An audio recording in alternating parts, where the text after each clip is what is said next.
Hey folks, Quill18 here, and welcome to another episode of Let's Make a Multiplayer First-Person Shooter in Unity 3D, and we are continuing in our efforts to make our person looks like he's shooting a gun. Now, right now we have a sort of a gun effect. If we go into the game over here, and I flip over to the scene view and go into single player and zoom in on my character over here, if we move around, there's technically an effect, but of course the problem is that it is still coming directly out of his forehead, and that's because it's coming out from the camera, which is technically where the shot is going to come from for gameplay purposes, but obviously is wrong for the effect. So what we want to do is get to the point where we have our character's arm held forward with a gun in hand, and we want these particle effects to come out of the gun as opposed to what's going on here. Now, the first part, which is getting the character's arm to be out, is slightly the trickiest for our purposes here because normally, you would just make sure you go ahead and go online and pick yourself up a good animation package that's got various character animations for your people. Or, you know, maybe you have an animator on staff or something like that. And so you'd have a good person is shooting animation. But here I'm trying to only include things that I am allowed to include in these tutorial files. So I had to work a little bit to get one sort of handcrafted. And it's not pretty, but it's going to work just fine. So, you know, please be a little bit patient with that. So let's go ahead and drop our character, our player controller, into the scene, and then zoom in on him. And let's take a look at our animator once again. In fact, I'll swing it over to the game screen over here. So right now, we have an animation workflow that is very simple. We default to the idle frame. If we are moving, we're playing the run animation, and if we happen to be in the middle of a jump, then we switch to the jump animation until we land once again. And that's all there is to it. Now, to get the person's arm to point forward, well, there's a couple of things. One, I suppose we could just have an idle, a run, and a jumping animation that actually had the person's arm pointing forward. But that's not necessarily the most viable thing to do. Also, it doesn't give you any flexibility for having your character, say, holster his weapon or something like that. I mean, he is actually operating on a holster weapon in this particular character model here. And so what we'd actually like to do is split off the sort of locomotion animation, which is what all this stuff is, right? That movement is locomotion, to the sort of upper body, I am shooting a gun now type of animation. Especially because we may want to have multiple different animations for different types of guns. A one-handed gun, a two-handed rifle, and maybe like an over-the-shoulder bazooka kind of pose, right? You can definitely foresee that depending on what weapon you have, you may be using a different kind of animation. Heck, you might have melee weapons, which would be a whole other thing. But all those things would mostly only affect your upper body, not really what's going on with your legs. And this is basically leg stuff over here. So what we're going to do is we're going to add a new layer to our animator over here. So in the top left corner of your animator window, and if you don't have it up, you can just pull it out of your window list over here.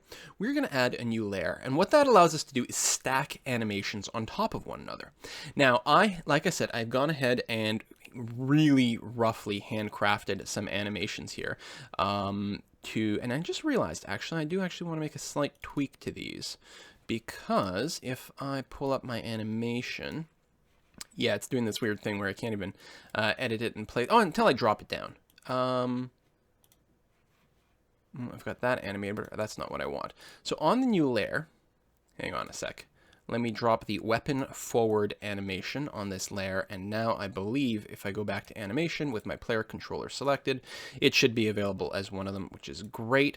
And if I scrub the timeline, you'll see that this animation doesn't have a whole lot going on for it. I'm going to grab all of these keyframes and just move them ahead. So there's technically a little bit of something I can go between. Yeah, I find for some reason these animations sort of like do this weird back and forth twitchiness. I think because it's kind of fighting a couple of different things. But that's the animation here. This weapon forward is basically my arm forward with the fist actually closed slightly, waiting for a gun to come. But you'll notice that like the character is not aligned vertically in the capsule properly, and obviously the legs are not in a running animation. The only thing that's got any keyframes is the arm stuff over here. So that's fine. If I were to hit play, yeah, see, it does this. That's really strange. But that's not actually what that frame looks like. Is there something weird with the curves? I don't know. We're gonna leave it off here and whoops, and not stress too much about it. It's bothering me a little. But like I said, this is a very rough animation. And we're just going to kind of have to deal with that. So my apologies there. All right, we can close this. So we've got our weapon forward animation right over here. Now, I'm actually... what do I want to do here? I want to rearrange my screen a little bit. You know what? Let's move the animator to down here with the console. Okay, that'll do. We're going to remove the player controller that's in the game here, and we're going to hit play.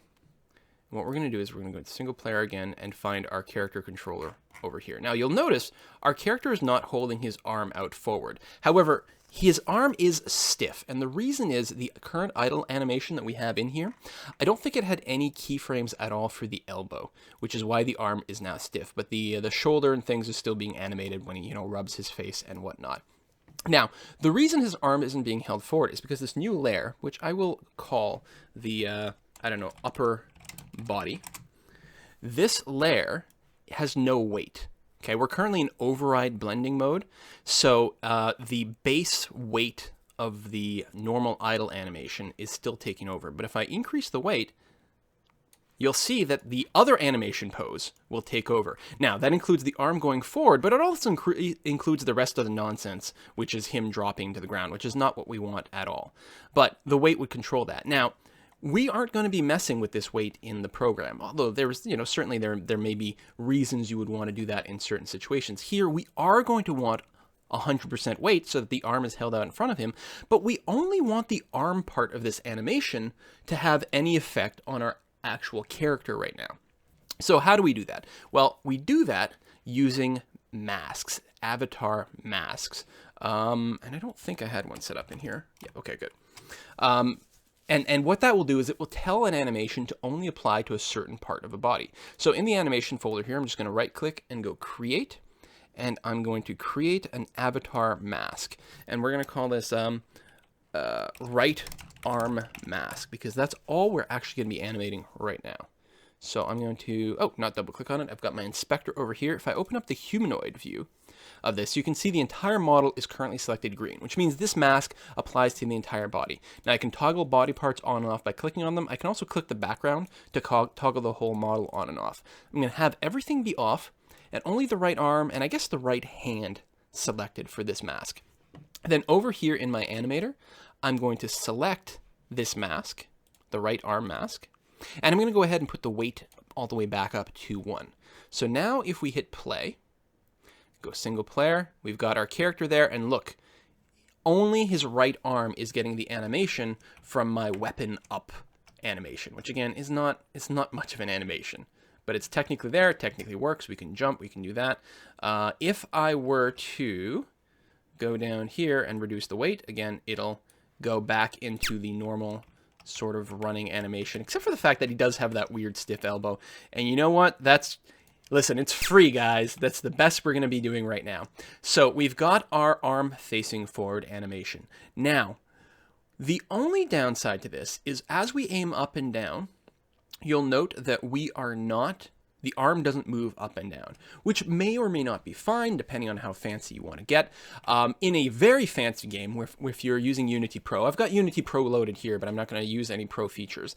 There is a built-in set of functions in Unity to be able to tell an animation to sort of point at something. So you can have this arm animate, or these bones in the arm animate in such a way that they will very accurately be pointing at exactly what your target should be. We're not going to use that feature. We're going to try something else that will fake it to a decent amount. So I've got 2 more animations here that I'm going to drop into my character.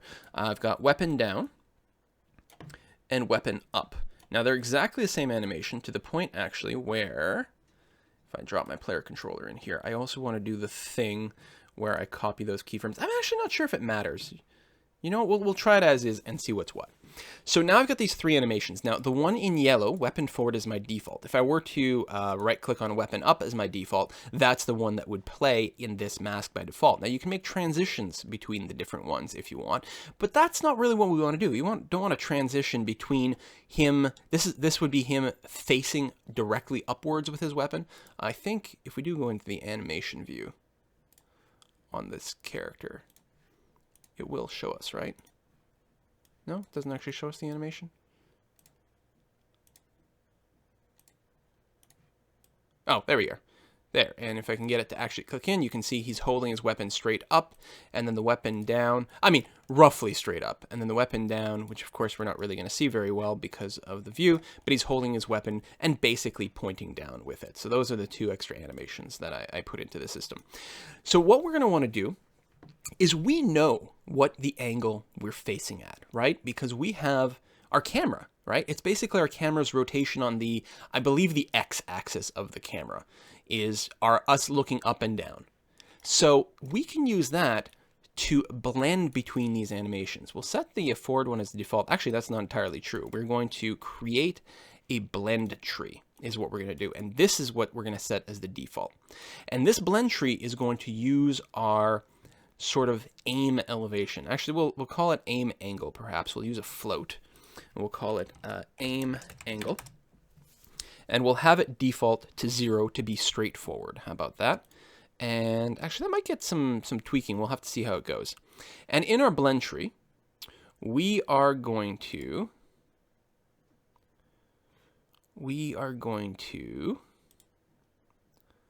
trying to remember how to add stuff to the blend tree here. It's not just a transition. Motion, blend tree. What am I forgetting? It's not, or is it? No. No, this is not right. Oh, there we go. I have to double click on it. I'm like, hold on. I got this. All right. So these three animations, we want to get rid of this. So on our upper body layer, there's simply going to be one quote-unquote animation here, which is the blend tree. But if we double-click on it, we can choose what we are blending together and on what parameter. We're going to be blending on the aim angle parameter. And now we can add, oops, not the motion field. Or is it? Yes. We want to have 3 of these bad boys. We're going to put forward in the middle, down at the bottom, up at the top. All right, this should be good. And we don't want automatic threshold. Well, no, I don't think so. We're going to say that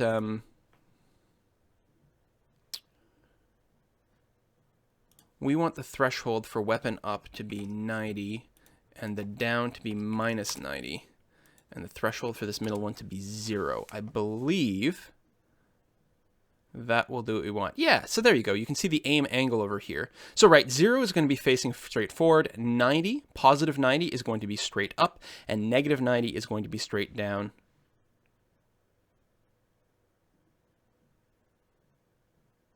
Isn't it?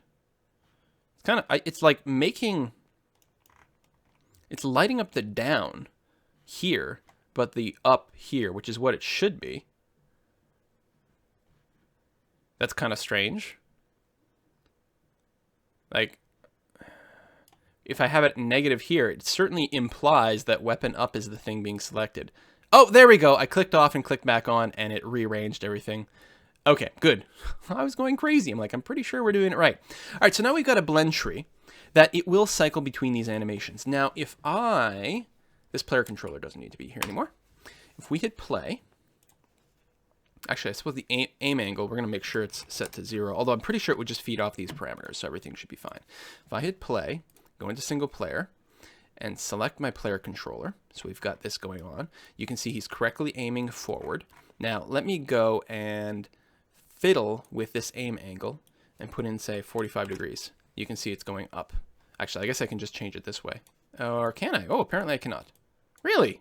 I have to change it this way? I guess that makes sense while it's running. If I go 90, it's going to be in the full weapon up position. If I go negative 90, it'll go straight down. Negative 45, down-ish. This is not going to be precise. This is not going to directly line up with exactly how we're aiming, but for our purposes, it's going to be plenty fine. Just because we're not using any sort of IK nor any pro features of Unity. So this is going to work perfectly fine. The only thing we have to do is actually feed this aim angle somehow. So where are we going to do that? First, let me do a Control S to save that. We are going to go into our, well, in the player controller, I suppose, I'm trying to think here. I guess it's going to be on main camera. On a main camera, we have our mouse look that looks up and down. Is that true? Is that what I want? I'm not sure, actually. On,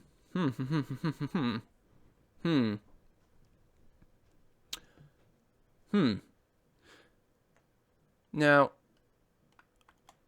our network character, does it handle animations? I'm trying to remember. It's actually been a while since I last tweaked around with this.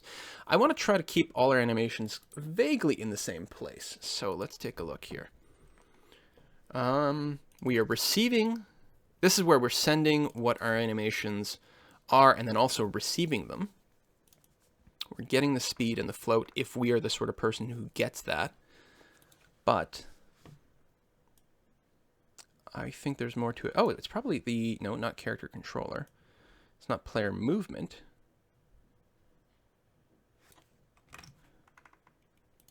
Or is it?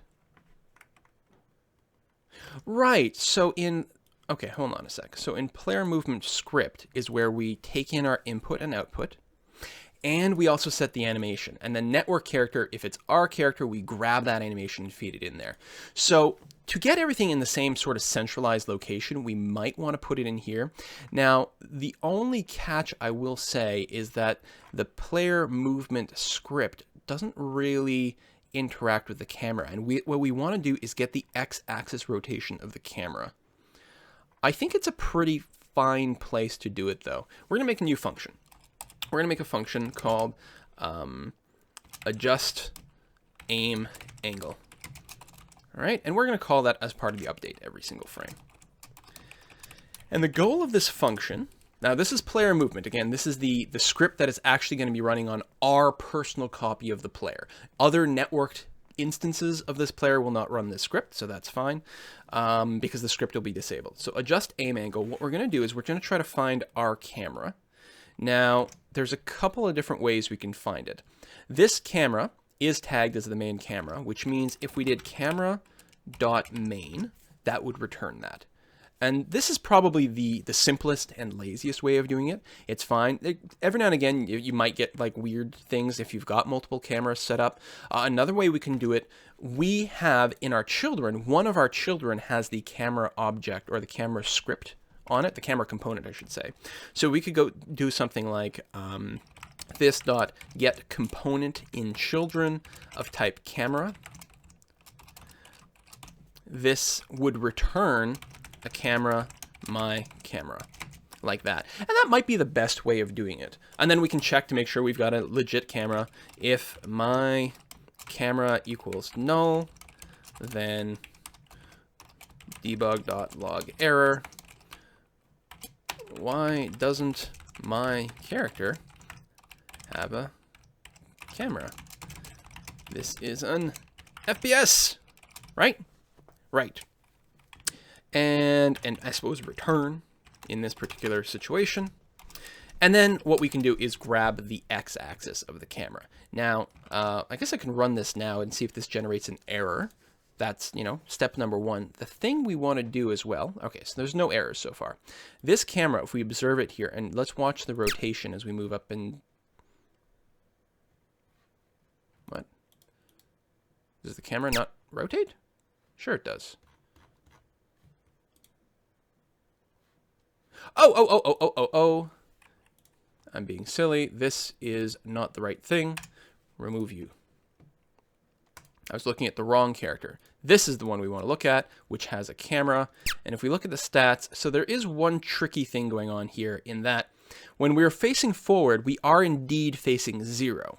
But first of all, in this particular setup, going down is positive in the X. So we're going to have to adjust for that. And the other problem is that going up actually wraps us all the way around to 360. We don't want that. We want a nice sort of curve that goes from -90 to +90. So how do we get that going? Well, I think that the best way to do it, so the problem there is that those coordinates, those rotations are in Euler angles. Euler or Euler, right? Euler. And so that can't help but be going from 0 to 359.99999. But that doesn't help us. What we want is the difference in angle between the camera's rotation on the x-axis and just like a forward-facing vector, right? So let me bring this back up. Actually, that's not entirely true either. That is not, we want the rotation from. So if we're facing forward, that'll be positive 0. And if we happen to be going down, that'll be a negative 0 on the x-axis. So we're going to have to do what? Some sort of quaternion dot from to rotation? Yeah, that's what we're going to have to do. So we want to know what rotation would be required to go from, say, I've got it. We want to know the rotation that would be required to go from the player controller's forward facing, okay? Because the player controller only rotates around the Y, and that should match the Y, so it's at 171. It should match the Y of this camera. Oh no, it's got a 0. But in world coordinates? You know what? I might just math this, after all. I was trying to get all fancy and stuff, which would be potentially better, but let's stop being fancy. Let's stop being fancy. We've got the camera. If my camera dot transform dot rotation dot x, the x-axis rotation, if it is greater than 0, greater than or equal to 0, then here's the situation. We are looking down, right? Because we looked at how it works, and a positive x from 0, like above 0 in a positive direction, from 0 to 90, we are pitching downwards. So what we actually want to do is basically just invert this sign. So let's go float. We're going to call this aim angle, right? That's what how did we capitalize that? Where's my animator? Aim angle. So float aim angle. I'm going to set it to 0. If we're facing downwards, the aim angle is actually just going to be the negative of this, because that's how we've got everything set up, right? So now we're going to go from 0 to negative 90 when we're facing down, which is exactly what we want. Else, actually, this is not quite right either. It's always going to be greater than or equal to 0. Then our numbers just go from 0 to 356. So really, we want to mostly ask if it's less than or equal to 90. Okay? If it's less than or equal to 90, we're looking down. And the alternative is if it's between 270 and 360. With 360 being back around at 0. So in this case, we want to say aim angle is equal to 360 minus our rotation. This will return us a number between 90 and, or from 0 to 90. Yeah, which is correct, because basically when it's facing almost but not quite directly forward, it'll be like 359.999, or this bit will be 359.999, which means it'll return effectively 0, which is correct for straightforward. When we're facing up with the camera, this bit is actually 270, so it's going to be 360 minus 270, which would be 90 degrees, which is exactly right. Now, it is worth noting that our camera doesn't actually go from negative 90 to positive 90, because it... because we've got it set to be stopped before it does that. I don't know where we would see that. On the main camera? On our mouse look? Okay, we can look straight up, but we can only look down to a negative 60. So anyway, this is not bad, and what we can do is on our animator, anim.setFloat, we're going to set float called aim angle, and we're going to set it to this value. I believe this will work. Obviously, this will only be local at this point. But let's take a look. Hit single player. We're going to find our player controller. We should be able to watch the animator on them. And you can see that it's not doing what we want. Oh! Why is my aim angle being weird?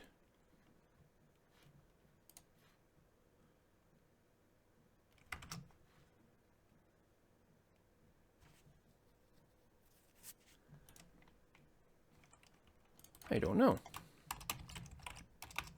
What am I doing? That's silly. Should really be using the debugger for this, but this is going to do fine.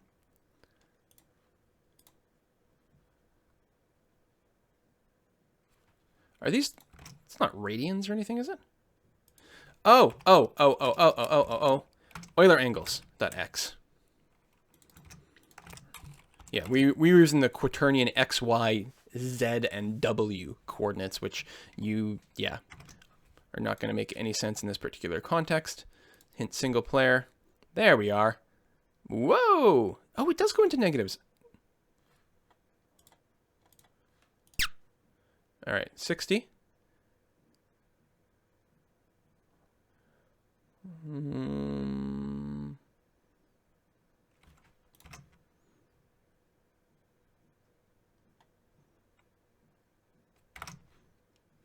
All right, think.